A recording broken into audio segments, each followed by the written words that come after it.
I wasn't born with much, but $1 billion dream. Big cash, thick stash, dripping out my handbag. If you need to borrow, that's so rich, don't ever pay me back. Funny, haters watch and learn, hustling. What's up guys? It's your girl Phoenix Novell, and thank you for tuning in to another Boss Bitch Tips video. This one is called How to Handle Disrespect from a Partner. A lot of us deal with disrespect. A lot of us sometimes mistake disrespect for somebody really caring about us so much that they don't know how to deal with their anger, and they just love us so much and don't want to lose us so much that they lash out at us because of their own insecurities. So although a person can care about you and they can love you, and all that can be true, how they treat you is how they feel about you. Okay? And them disrespecting you is a clear and concise indication to me that the love that you think they have for you is not as genuine as you would like it to be. A person who has issues with their anger and insecurity is somebody who needs to work on themselves before they can really understand the value of other people in their lives so closely. This video is about all kinds of partnerships. Anybody who disrespects you in your life, they do so because they believe that they have the rite of passage to do so. They don't do so because that's just who they are.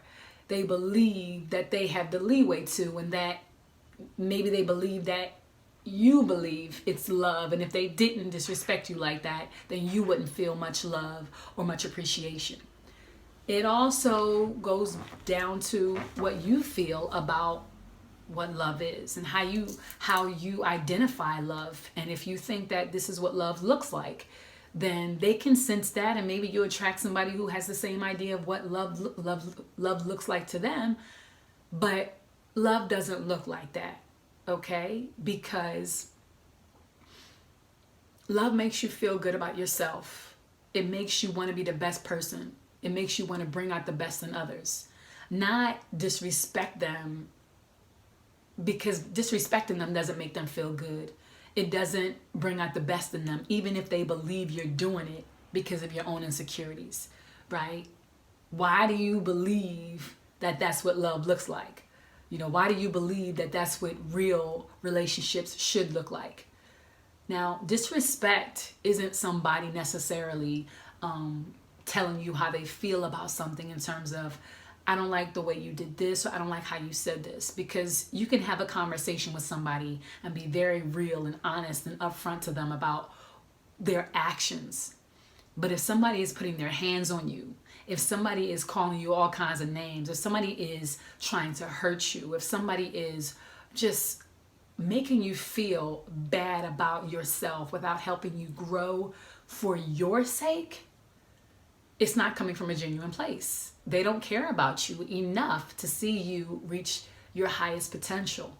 And it's a problem, okay? So the way you handle disrespect from a partner, a lover, a friend, a parent, is by, first of all, walking away and cooling yourself down so that you're not allowing them, their vibration, their frequency to take you out of your place of peace, right?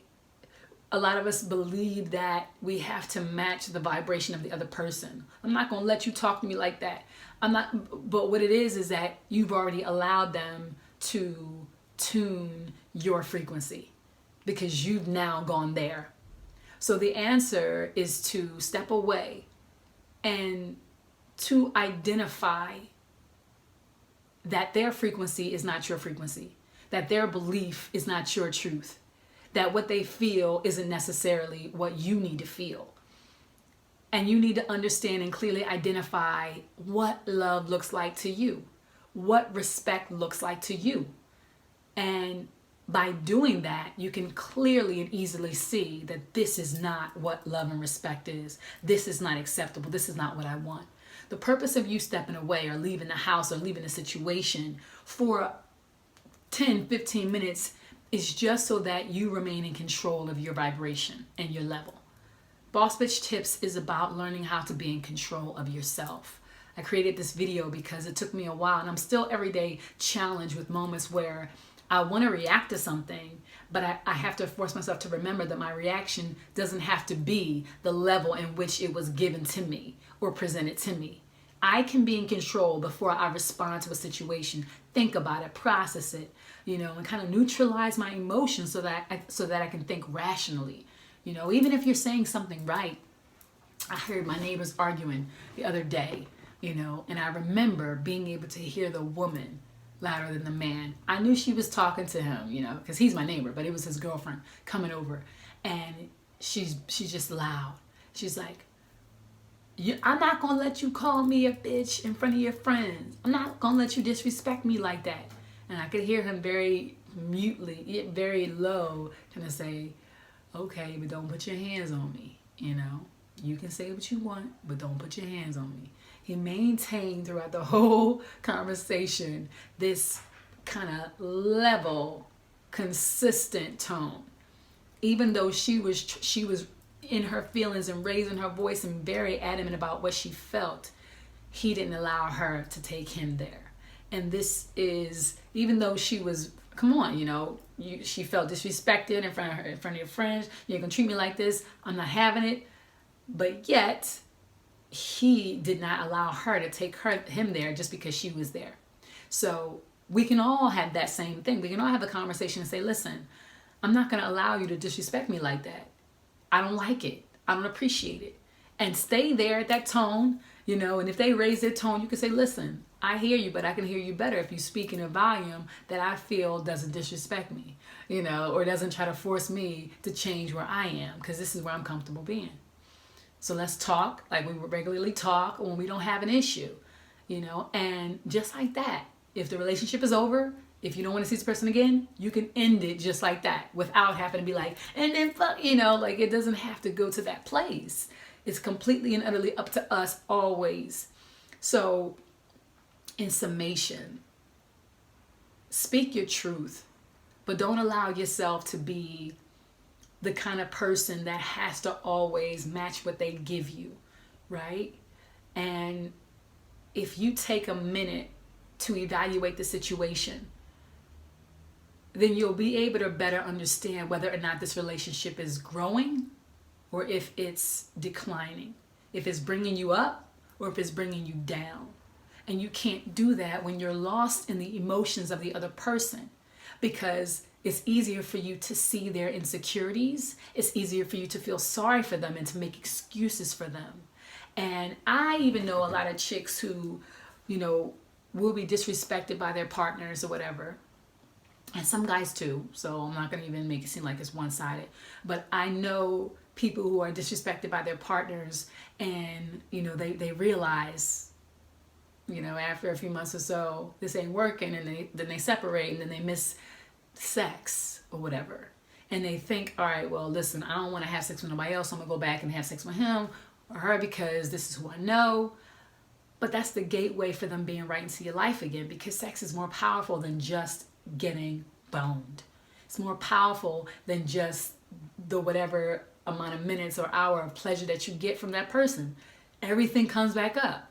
And they've had a chance to miss you, and you've had a chance to miss them. And if you don't have anybody else in your life like that, then it's so much easier for you to fall right back into that same place. So if it's not right, if the relationship is not right, and the person is disrespecting you to the point where you realize that you're not growing and they're not growing, and it's hurtful and it's painful, then you have to walk away. You have to walk away. And sometimes that means completely and utterly for good. Sometimes it means until they get it to the point where they are now checking themselves before they come out of their face about you, because they know everything they say is going to go through your process of scrutiny in relation to how they feel about you and how you feel about them, and are we elevating, and is it worth it? But you have to train them, which goes back to you training yourself and understanding what love should look like and what you want to feel like. And if they ain't matching it on a consistent basis, then they ain't the one. All right, so hopefully this video was helpful to you guys. Make sure to like and subscribe my video. Make sure to hit me up at asktheboss@gmail.com if you have any comments, if you have any topics, and any ideas for me to cover, because I'm here for you to boss up. Peace.